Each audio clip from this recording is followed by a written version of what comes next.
조갑제 TV 시청자 여러분 안녕하십니까?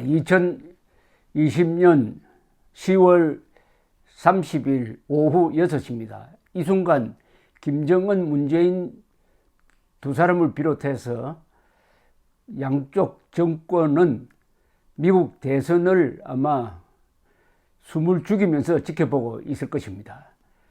트럼프와 같이 놀아났던 사람들이 바이든 당선을 예상하는 언론 보도를 보고 불안할 겁니다.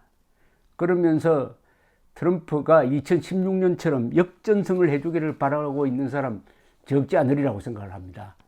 그런 가운데 우리 국민들은 그럼 누구를 더 선호하느냐 하는 조사는 최근에 한 두 달 전에 있었습니다. 9월 1일에서 3일 사이 한국갤럽이 1002명의 18세 이상 한국인 유권자를 상대로 조사를 했더니 59%가 바이든이 당선되기를 원합니다.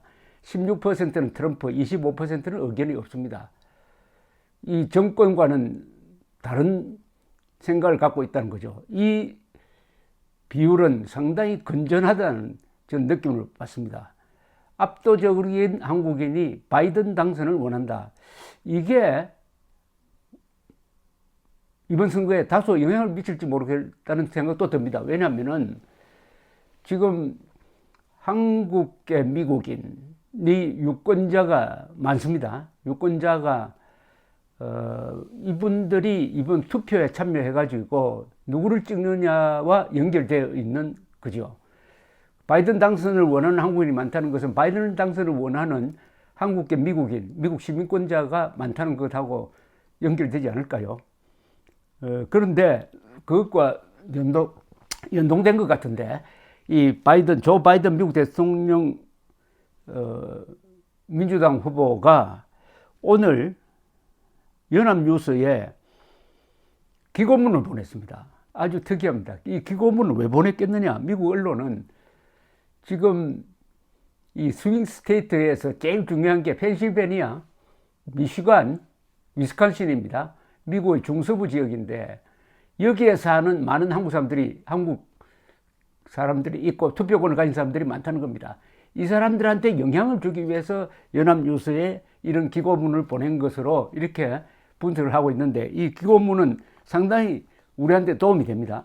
바이든이 어떤 정책을 펼지, 한국에 대해서 어떤 생각을 갖고 있는지, 이거를 제가 한번 소개를 해 드리겠습니다. 이 내용 중에는 이런 대목이 있습니다. 한국은 강력한 동맹이다. 주한미군 철수를 협박해가지고 한국을 갈취하지 않고 이 동맹을 강화하겠다. 북한의 비핵화 추진 방침을 분명히 하고 한국계 미국인의 북녘 이산가족 상봉 추진 의사도 밝혔습니다.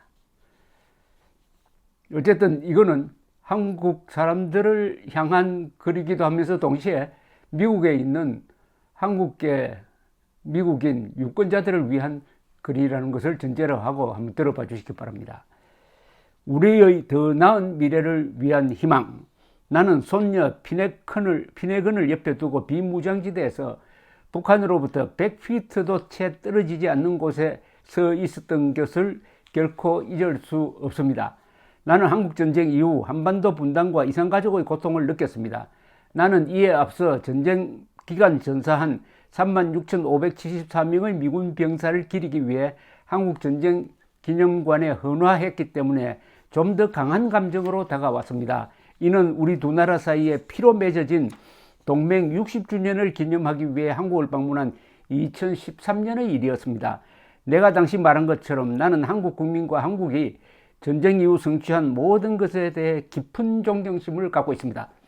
전쟁의 잿더미 속에서 한국은 전 세계에 한강의 기적을 보여주었고 번영하는 민주주의와 경제 강국의 빛나는 모범이 되었습니다.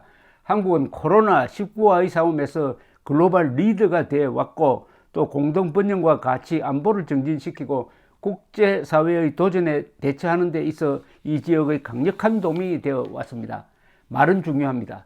그리고 대통령의 말은 훨씬 더 중요합니다.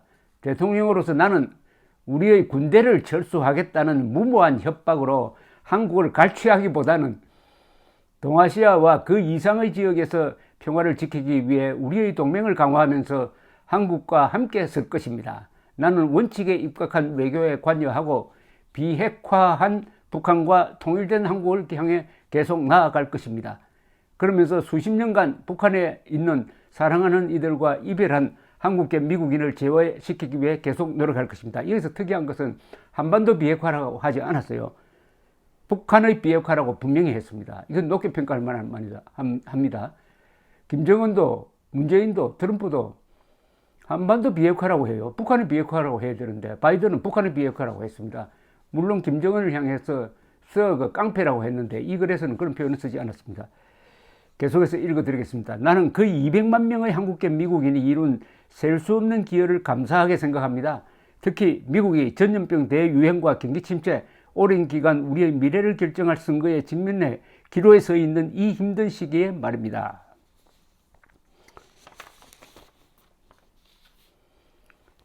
하와이의 첫 이민자가 당도한 1903년 1월 13일부터 신진 기업인과 사업가가 우리를 전진시키는 지금까지 한 세기 이상 한국계 미국인은 우리나라를 강하게 만들었습니다. 나는 상원 의원이던 2002년 한국인 이민 100년을 기념하는 결의안 통과를 도운 것이 자랑스러웠습니다. 대통령으로서 나는 우리를 위한 아메리칸 드림을 계속 수호할 것이고, 그래서 모든 한국계 미국인 가족이 번영과 더 나은 미래에 있어 똑같이 공정한 기회를 얻게 될 것입니다. 나는 불길에 부채질하는 게 아니라 오늘날의 분열을 치유하기 위해 노력하고 법무부에 정오 범죄 우선 대응을 지시하면서 모든 종류의 인종차별에 반대할 것입니다. 트럼프 대통령은 코로나19가 얼마나 치명적인지 지난 1월에 알았고 이를 통제하기 위해 아무것도 하지 않았습니다.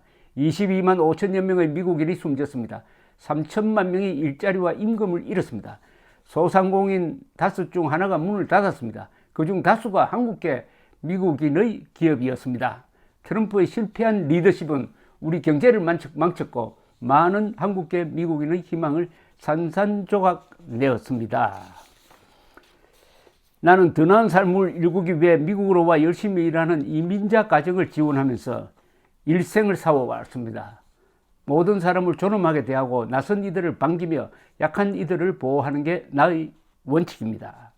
많은 한국인이 고향을 떠나 엄청난 희생을 했고 그래서 자녀들이 아메리칸 드림을 성취할 수 있었습니다. 나의 정조부모는